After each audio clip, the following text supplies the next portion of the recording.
Hello, আসসালামু আলাইকুম। Welcome to Fazia blog. কে কেমন আছেন? আমি তো আলহামদুলিল্লাহ আপনার দোয়ায় ভালো আছি। প্রতিদিন একটা নিউ ব্লগ শুরু করে দিলাম। তো আজকে ফ্রাইডে, তো সকাল সকালে উঠে গেছি। উঠে আজকে তাড়াতাড়ি উঠে যেতাম, মানে রাত্রে মেয়ে ডিস্টার্ব করছে, অনেক দেরিতে শুয়েছি, রাত 2টার পরে।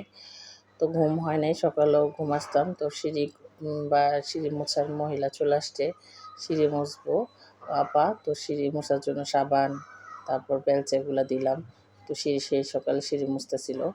তো আমি রাত্রে বাবা ফ্রিজটা বন্ধ রাখছে, ফ্রিজ থেকে সকালে বাবা ওইটা ফ্রিজটা লাড়াচাড়া দিছে, পরিষ্কার করছে। আর আমি একটু বের করছি সব কিছু এখানে। গরুর কলিজা ফ্যাপসা নামাইছি, তারপরে এখানে এসে মুরগি নামাইছি, তারপরে এখানেও গরু, এটা গরুর মজক। আর তারপর এখানে ফার্মের মুরগি আছে, তো এটা ভাজবো, গরুর চিবলা। তারপর এটা বুট ভিজিয়ে রাখছি, তো সন্ধ্যায় মানে এটাকে আমি রান্না করব। এখানেও খাসি 2টা মজক, তো আজকে রান্না বাড়া করবো। তোর বাবা হঠাৎ বলতেছে আজকে আমাদের জন্য কম রান্না করো, আমি আর মেয়ে বিয়ে খেতে যাব। তো বিয়ের দাওয়াত আছে, বিয়েতে যাবে, তাই আমি আস্তে ধীরেই রান্না করব। তো যেহেতু ওর বাবা চলে যাবে। তো এখানে এসে আমার ছোটো ভাইয়ের বৌদি ছিল, এটা কী ডাল বলে, মাসকালের ডাল বলে। তো প্রায় সময় বলি যে ভাজবো, ডালবো, সিদ্ধ করবো, মানে মনে থাকে না। তো আজকে বের করলাম, ভাজলাম, গ্যাস যেহেতু আছে লাইনের গ্যাসে। তো এটা ভাজা সিদ্ধ দিলাম। মাসকালের ডাল খেতে ভীষণ মজা। তো একদিন মাসকালের ডাল দিয়ে আর গরুর মাংসটা রান্না করব। আর এখানে কলজাগুলো ছোট ছোট করে কাইটা, কলজা ব্যবসা সব সিদ্ধ। তো এখানে হচ্ছে গরুর মাংস মশলা দিয়ে রেডি করছি ভাজার জন্য। মুরগির মাংস একাইটা ছোট ছোট করে মশলা দিয়ে, সব পদের মশলা দিয়ে মেখে রাখছি, সন্ধ্যাবেলা ভাজবো। আর মাসকালের ডাল আমার জন্য অল্প করে রান্না করব। কিন্তু সবগুলো উঠে রাখছি, অল্প করে নিয়েছি, এটা আমি রান্না করব। আর এখানে পেঁয়াজ রসুন কেটে নিয়েছি।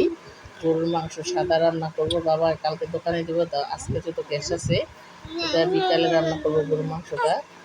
আমি খাবো না, এটা বিকালে রান্নবো, তাই গরুর মাংস ধুয়ে রেডি রাখছি। আর এখানে উস্তা ভাজি করবো। তো এই তো মেয়ে যাবে এসে বিয়ে খেতে, মেয়ে প্রায় রেডি। আর ছোটো মেজু মামি ওরা রেডি করেছে, সাজুগুজু করে রেডি করছে, বাবার সাথে বিয়ে খেতে যাবে। সে পুরা রেডি, বাবা আসলে তারপর যাবে। এই তো বাবা চলে আসছে, এসে নামাজ পড়ে আসলো, জুম্মার নামাজ পড়ে আসছে। এখন নামাজ বিয়ে খেতে যাবে বিয়ে নিয়ে। এখন বাবা আর মেয়ে যাচ্ছে বিয়ে খেতে।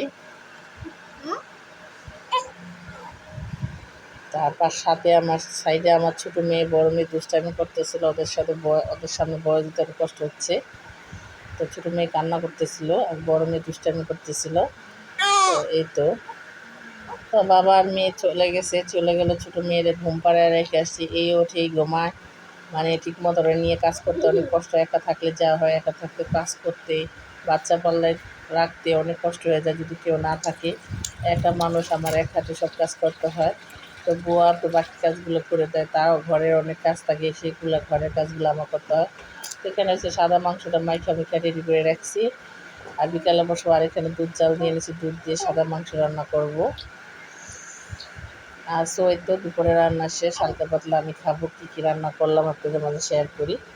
তো বাবা আসছে, বাবা আইসা মেয়ের খাওয়ার মেয়ে নিয়ে শুয়ে আছে। তো দেখছে আইসা এখনও গোসল করি নাই, রান্না করি নাই।